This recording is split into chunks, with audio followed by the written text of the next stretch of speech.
Yo, yo, yo! Second week of April. First two regular videos I've recorded in basically like a month and a half almost, because of all the interviews I've done, which is great. And something different, like I'm so energized right now and it feels incredible. Going back from the US, I've been thinking a lot about efficiency, productivity, not staying true with my actions to my priorities. And actually that's not really been true. I felt that way. But when I realized that I did spend my time according to my main priorities, I feel much better. It's just my perspective on what those priorities were that was wrong. And so, I had a view that I'd not been as productive as I wanted to be, but that was based on an expectation that I would work exactly the same number of hours as I do here at home. And I did to a large extent. I would probably say I've been like 75%, 80% as productive. But I've definitely spent a lot more hours being social, either with family or with friends I've wanted to catch up with. Viewing what I've gained from those friendships, what I've learned while being there, and what I can use that for moving into the future, it's completely rational to see that I did not waste my time. I was being productive. I was just looking at it with the wrong lens. And coming home, eliminating a lot of those distractions, reprioritizing, and now being all back to just regular work has got me to this feeling that is, without having tried it, I would probably compare it to being completely, extremely happy, probably only like a tenth of the way to a high, but an incredible state of enjoyment. And I think also one of the best ways I can describe it is I'm really proud of myself for the way that I've spent my time after coming back home. I basically dove into my work as soon as I got back home in the last couple of days, even though I've been incredibly tired and I've been trying to catch up on sleep. I've been working so much and I'm really proud of myself for that. I've been doing some absolutely incredible things and I'm really grateful to myself for that. And the interview, which I did with Chris from Skyrocket Coffee, is going live tomorrow. Really proud of this interview. Really proud of my attention to detail with editing the interview, choosing the music for the intro, making sure the intro is right, creating the short clips based on the whole interview, not just settling for the first draft, having that attention to detail, to have a high degree of quality, both for my brand, out of respect for their brand, what they're doing, what I learned from them. The reason I'm proud and grateful is because by doing those things, I show me that I'm on the right path for what I want to do in the future, that I'm becoming the person I want to become. And I think the more I do this, the more enjoyment and fulfillment I get from my work. And the likelihood that I get regrets later will decrease enormously. I wrote a tweet or a post on X the other day saying intentionality negates regret. And ever since it came into my head, I feel like it's something that's stuck with me so much. It's really simple. I'm probably not the first one to write this or say this, not in that way trying to claim it. But for me to give any kind of advice on how do you diminish regret in your life, intentionality is really one of the simplest ways I see for you to get there. Like, be intentional with what are your priorities, then be deliberate with choosing actions that are likely to create those outcomes. And if you do that over and over and over on a long enough time horizon and reevaluate along the way, I don't see how you won't live an amazing life. I think the people who live a miserable life, who have a midlife crisis or make bad decisions is, one, rough beginnings and external circumstances. We're not all dealt the same amazing hand in life, for sure. I'm not that ignorant, right? But I think for the most part, a lot of people aren't intentional or deliberate about how they want to spend their lives until they gain enough experience that they're forced to realize that now I only have half of it left. And the things I've done so far, are they really want to continue doing? Maybe.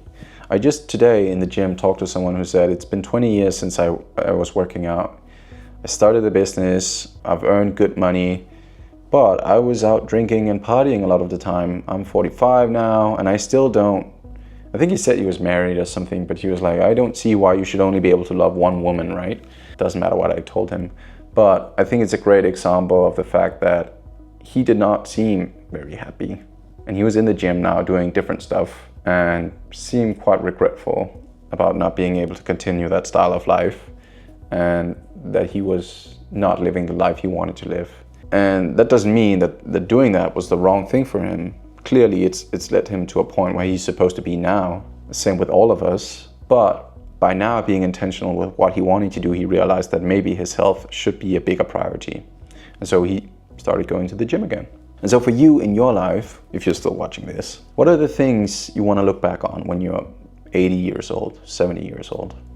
Like, what are the things you want to be able to do during this life? If you imagined standing at your own funeral, looking down on your grave, thinking, when I'm in that casket or coffin, whatever you want to call it, or look into the fire as you're being cremated, what kind of life did that person live? What kind of potential did he realize? For me, I have huge ambitions for myself, what I want to contribute to the world with, the people I want to impact, the friends and family I want to spend time with, things I want to try and also have, money I want to make. I'm not trying to fit into any system, and I'm really happy with the intensity I bring to doing my work, the passion, and how it's slowly starting to be recognized by others, and I'm starting to be able to help other people as well to a higher degree. Absolutely amazing. I'm just looking forward to doing more of this, really. And all the surprising elements of what it's going to entail are, what life is about. I love this saying by Naval Ravikant from Modern Wisdom, where he says, if life was just about bliss, we would want, pleasure all the time, or just to be blissful all the time. But that's, if you ask someone, is that what you want? Likely they would say, no, I like that there's a bit of surprise to life. I like that you don't know necessarily what's going to happen. And the uncertainty to some degree is what makes it interesting. Because if everything is predictable, then it wouldn't feel as good. And I'm really happy, despite the fact that the uncertainty in business is horrible when you don't get the results you want to get. I love the uncertainty in terms of life's unpredictable nature. And it just makes every day exciting. Even when you're repeating the same stuff over and over, you can have that appreciation for that you don't dictate how life goes. You can dictate your inputs, but life will just show you where that gets you, and then you readjust. It'll be fun to look back on this someday where, my life is vastly different. Hope this was any kind of insightful or meaningful or valuable to you. Today is Saturday, which means status update. These videos are what goes into building the business series, if that wasn't already obvious from what you're watching. And I just have made it a habit to record these videos every week.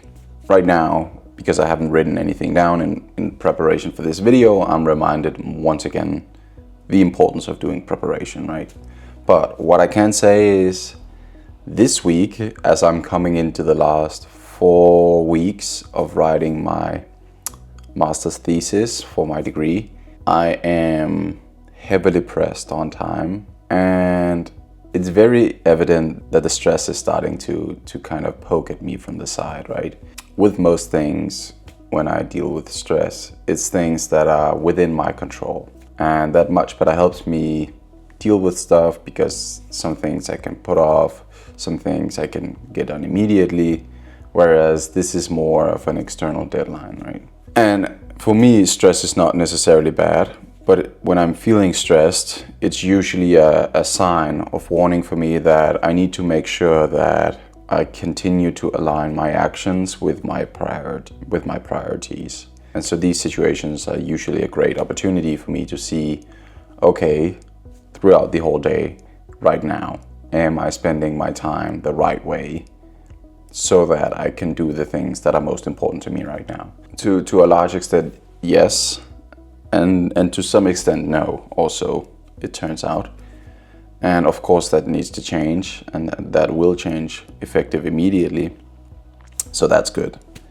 Now, on the business side of things, I guess that's what you're here to see, but in making this series, the intention is also just to document kind of what goes on in my life on the back end of starting the business and finishing up my degree and having the job on the side are very much realistic avenues of also starting the business. So that's why I also talk about those things. But for the discipline group, moving forward and making some really nice progress with one of my 2 remaining clients. The other one seemingly has chosen to quit as well, which is really awful because I would much rather prefer that I would be able to help him get the results he wanted. But clearly something was not right. And again, going back to a video I made, I think a couple of weeks ago, or maybe a month or 2 ago, is setting the wrong expectations, not being good at doing follow-ups, the status for where we are, where we need to go, setting expectations for what it'll take, and that kind of stuff. You know, when you're stood up by potential clients, that you don't just give up at that point, right? And so I'm also at a point where it's really funny. I just had a thought. Having started out with like 5 new clients and then working with someone from previously, and have like at this point basically all of the 5 new clients quit, has showed me a lot. And I would argue that it's probably shown me, 1, exactly what I needed to see, but also 2, something much more important than had they not quit, in terms of clearly there's something I need to learn and be better at in order to succeed with this for other clients in the future. And that's really valuable, and I'm really happy and grateful for that. It's super interesting. This stuff, being able to have these experiences, like have people tell you, I don't want to do this with you anymore, and then being able to look at it and see it for what it is, and clearly what I was missing, or what I didn't do, or what I should have done, is the interesting part of this game to me.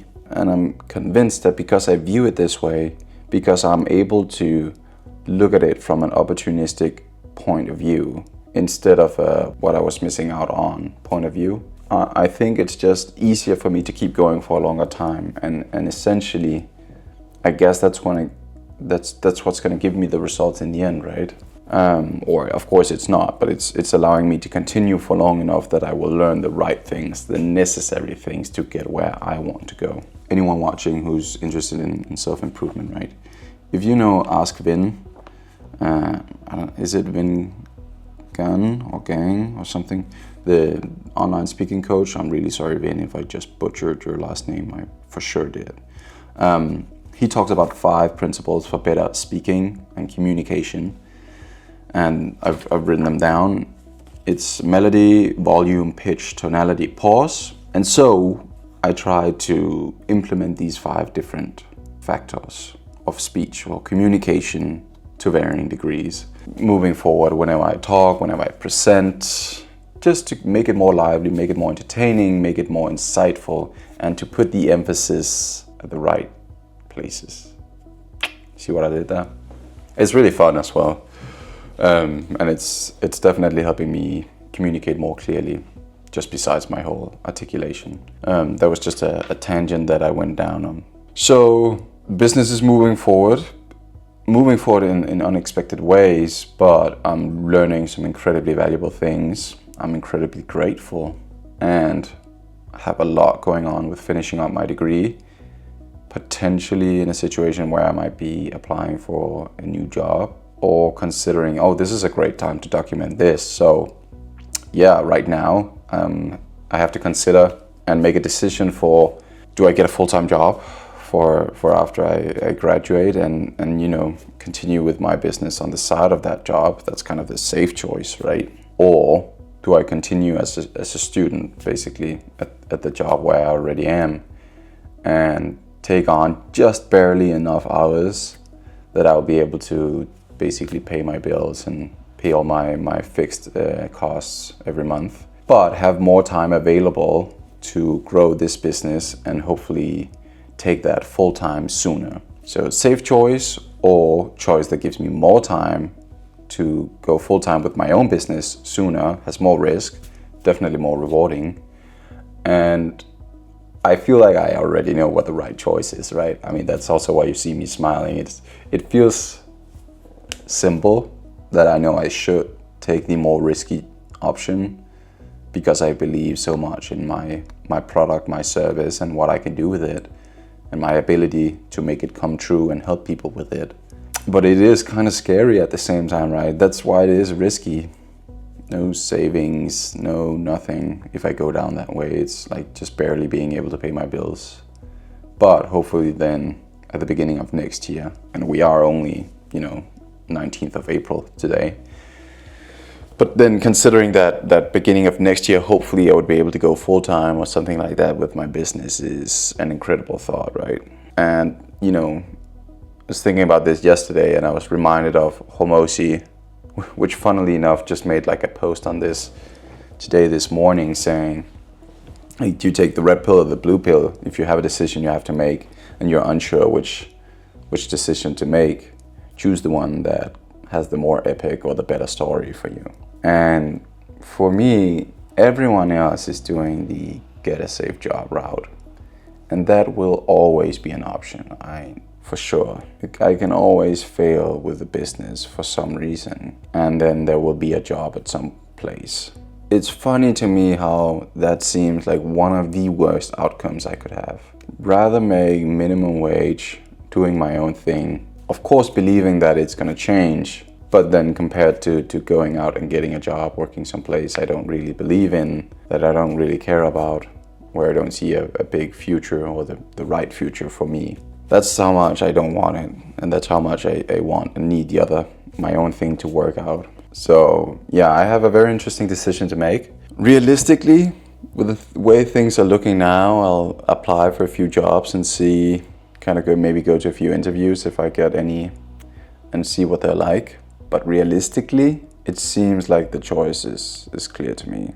I just need to have a clear idea of how much I need to make every month to be able to pay my bills and make sure that I hit that to like just the right degree, and then bet on myself. I mean, as scary as it seems, that's what all the people who've already made it say, right? Bet on yourself, keep betting on yourself, because no one else will, literally. Like I can talk with my parents, right? And they'll tell me, oh, do this or do that, and is that a good idea? Is this a good idea? Have you considered this? But it's only me, and likewise, it's only you who knows what the right thing for you at that time in your life is. And so be very careful who you confer with for advice, because keep in mind what their aspirations for you and your future are, and what kind of life they want you to live. And if you and their opinion or perception is not aligned, then maybe you shouldn't confer with them and not ask them for advice. And then it's difficult if you don't have other people you can ask, but if you continue down the right path, at some point you will find those people. I'm very fortunate and grateful that I have people around me who absolutely want the best for me, that I can confer with, but it is still only a few people. And so those few people just end up meaning much more to you. And for me, I'm completely satisfied knowing that. This was a more interesting one. It's been a while since I'm looking forward to being done with my degree. Like I've been at Copenhagen Business School for the last 5 years now, and I'm really grateful for all the things that I've learned and grown into as a person and an individual, the opportunities I've had to go on exchange twice, and what it's taught me, how I've developed through that. But I'm for sure ready to be done with it and not go into a fucking job, even though like being self-employed is a job as well, for sure, but like what the job is and the circumstances around the job. So yeah, that's exciting stuff, and I'm happy that I choose to document this, even if I end up not releasing it, just because of the opportunity I will have to go back and look at these 4 paths and kind of go back and review my thoughts on making the decisions back then. So to the future me, keep making the right choices, keep betting on yourself, and if we do that for long enough, our dreams will come true. They have to, because we will sacrifice enough for it to come true. Today's Saturday, and you know what that means. Status video update. Right now, we are in the last weekend of April. Things are moving forward. I have, at this point, just one client left. Funnily enough, all the other ones have quit, which was a very valuable lesson. Of course, not funny or pleasurable. Some very important things to learn for me in terms of the way I interact, communicate, and work with with my clients, but the guy that I'm working with right now is making real good progress, so that is absolutely amazing. Now I'm spending incredibly little time on my business right now because I'm in the last 3 weeks of handing in my master thesis, and after that, like in 30 days, I'll have my degree, I'll be done. I will have one less major priority taking up so much time and mental space, and then I can just go back to focusing on one hand on my business, on the other hand on my job, which will be incredible. So I have a few weeks left of like intense focus on this project still, but it's fun, and I'm definitely learning some things about endurance as well, so that's great. But it is taking up a lot of my time and energy, and so I'm only doing the bare minimum essentially, which is not great, but that is in the end the priority that I've chosen to take. So yeah, I'm checking in because I still have to do these each week. I don't have a lot to tell you. On one hand, it's great, the school community is growing like slowly, but still growing, like maybe 1 or 2 people each month. And I'm also really not doing a lot to promote it because I want to improve some things before I promote it even further. But yeah, we've been growing a little bit on Instagram, which is awesome. Doing some more interaction with other creators, which is nice to see. And on YouTube, we're growing steadily with a couple of subscribers every week, which is nice. Though at this rate, it might be difficult to reach the 1,000 this year. But hopefully, with the time I have on my hands, I'll be able to do some more content and better content as well. So that'll be interesting. We'll see. I mean, in the long term, it's just a matter of time, right? But we do want to speed it up as much as possible within, of course, the boundaries that I operate within. Between recording the last video and today, I had a thought that I would take you more. I mean, this is behind the scenes, building the business, but I try and include some more B-roll or footage from other activities. Though most of the time it's just boring work, like here on my computer, like making documents or updating things, or like recording stuff, which you're gonna end up seeing anyway, or me editing stuff. And like the only thing that kind of stands out is taking meetings. So I'll try and record some more stuff from my meetings and kind of share that, so you can get a little bit of more insights into what the meetings are about, what we discuss, what is gained from the meetings, what are they worth. Hopefully that will inspire you, seeing how common and like just normal the things are. It's really nothing special. It's just doing it over and over and over and improving it every time. And yeah, I hope that can inspire you to get started as well. So am I satisfied right now? No. Do I ever think I will be satisfied? No. I also recognize that the effort I'm putting in right now is the result of the priorities that I've laid out, and I'm okay with that right now. So a little bit of an update. Things are moving forward slowly in a lot of regards, but nonetheless moving forward, which is awesome in and of its own, right? If you would like to see any of the other types of footage or behind the scenes materials that I mentioned before, or you have any questions for the school community and course, please let me know in the comments. Or if you just hate these videos, let me know. As always, thank you for watching, and until next time, stay disciplined.